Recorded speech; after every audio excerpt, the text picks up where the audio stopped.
Ang problema sa atin, ang ugali natin, ayaw natin ng responsibilidad, pero gusto natin ng blessings. But the greater the blessings that you expect in your life, the greater your preparation because those blessings has a responsibility. Pag nagdasal ka, Lord, bigyan mo ako ng malaking farm. Tapos natutulog ka, magigising ka ng 10:00 sa umaga. Huwag ka na mag-farm. Okay? Hindi ganyan ang buhay ng farmer. Di ba? Hindi ganyan.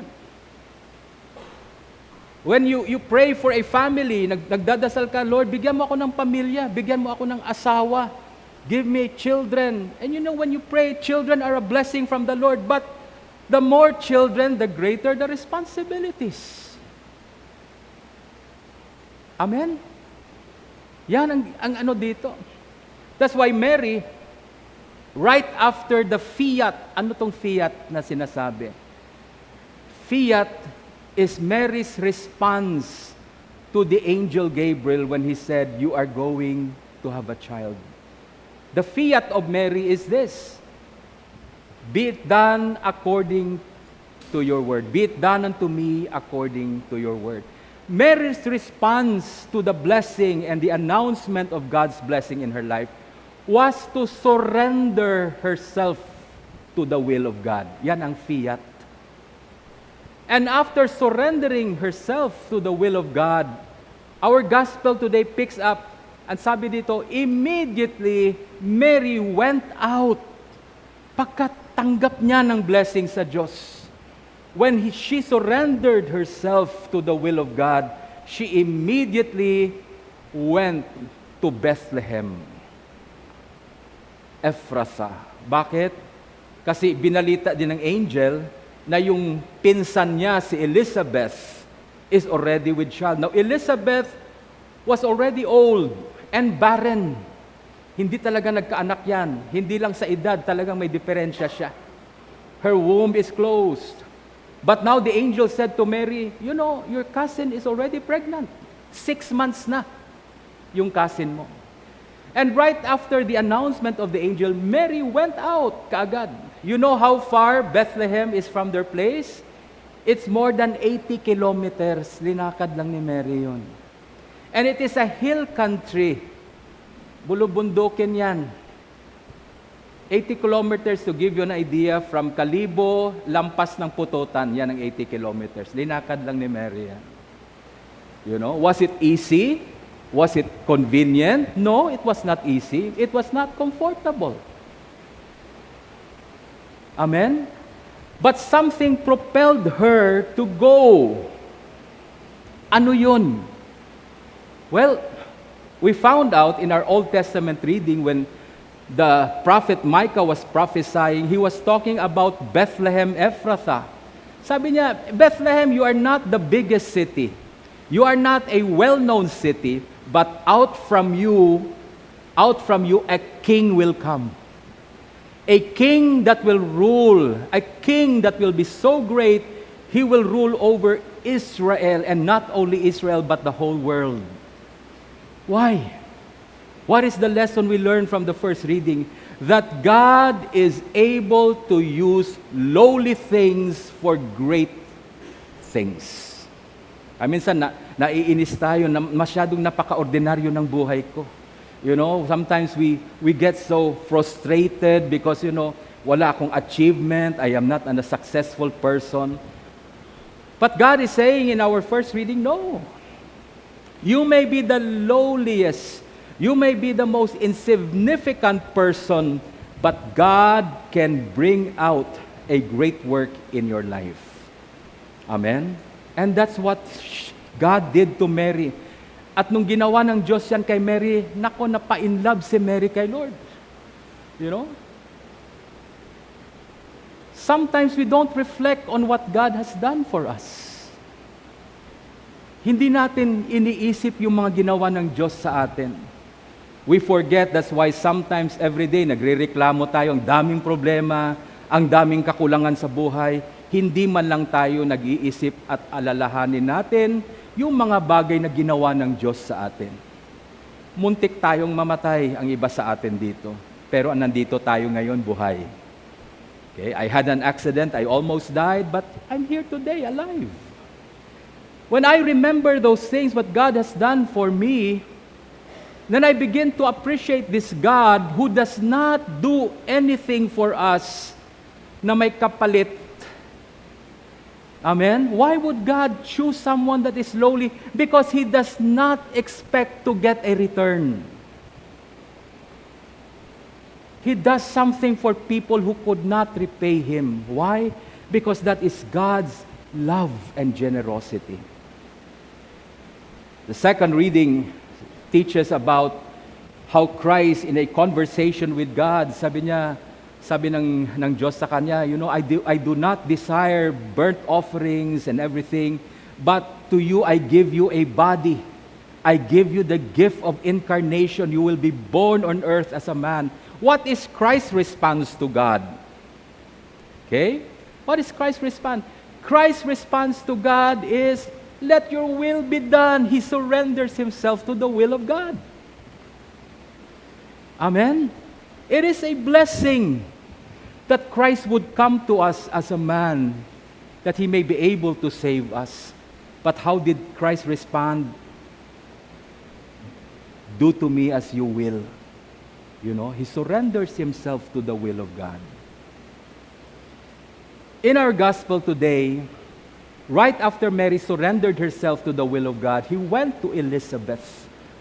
What is she going to do there? She went there to help because she found out her cousin is already pregnant. Alam niyang matanda na si Elizabeth. Alam niya na, excuse me, Elizabeth used to be barren. So she went there in spite of the distance, kahit gaano kalayo, she went there. Ilang months nang buntis si Elizabeth nung dumating siya? 6 months na nung dumating si Mary doon sa bayan nila Elizabeth, 6 months pregnant na siya. And in our gospel, how many months did she stay there? How many months did she stay? Nung dumating siya, 6 months na si Elizabeth. Ang sabi sa gospel natin, he stayed there for 3 months. So anong ginawa ni Mary? 9 months. She went there to help Elizabeth sa panganganak niya. I don't know kung marunong siya magpaanak. I really don't know. But definitely, she stayed there until Elizabeth gave birth. You see, after surrendering your heart to the will of God, that surrender of your will to God, it will propel you to go out and serve others. Amen? Kaya, pag naririnig ko yung mga servants ng Panginoon nagrereklamo, may mga workers na nagrereklamong daming trabaho, palagi na lang ako, that person is having a problem of receiving God's love. Because when we know that God loves us, we naturally surrender to that love. Amen? Naturally, you give your heart to that person who loves you enough to die for you on the cross. Binibigay mo yung puso mo. You surrender your heart to the will of that person. And when you do that, automatically, you are propelled to serve others. You love God and you love your neighbor as yourself. Kaya nga kung hirap na hirap tayo at nagrereklamo tayo in serving other people, you check your heart, do I love God? Mahal ko ba ang Diyos? Kasi kung mahal mo ang Diyos, then you will surrender your heart to that God. And if you surrender your heart to God, service of your fellow men is natural. Walang nag-utos kay Mary, hindi na siya inutusan, tulungan mo yung pinsan mo doon. No, immediately. You see, that word, she hurriedly, sa New King James, hurriedly, nagmamadali siya. You know, in our life, ang dami nating iniisip, balang araw tutulungan ko si ganito, balang araw tutulungan ko yan, balang araw paglilingkuran ko yan, puro balang araw. Tinamaan ka na ng bala, hindi ka pa rin nakapagtulong. Okay? But look at Mary, right after, nagmamadali siya. Okay? Nagmamadali siya. She's not trying to delay things. You see, yan ang taong in love eh. You know? Pag in love yung isang tao, magkikita kayo ng love mo ng alas 9, alas 6 pa lang naligo ka na. At nag-perfume ka na. Ready ka na. Hindi ka nagdi-delay. It's the same thing with Mary. She did not delay. Right after she surrendered herself to the will of God, she went out to help Elizabeth. So what happened? The fiat of Mary, her surrender to the will of God, turned out to become the Magnificat of Mary. Because of her love for God, surrendering herself to the love of God, then praises came out from him. Una ro gahalin ro matuod nga pagdayaw. Ro matuod nga pagdayaw hagpagsimba sa Dios. It comes from a heart that is surrendered to God. Why is it surrendered to God? Because it loves God.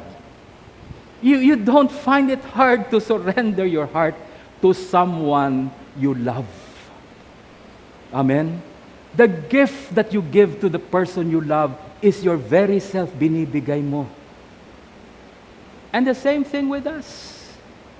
Then when our hearts are surrendered to God because of our love for God, then we are propelled to serve. And in serving others, that is where praise, thanksgiving, and joy comes out of your life. Yan lumalabas yan. So I challenge us. Lampas ako ng 5 minutes.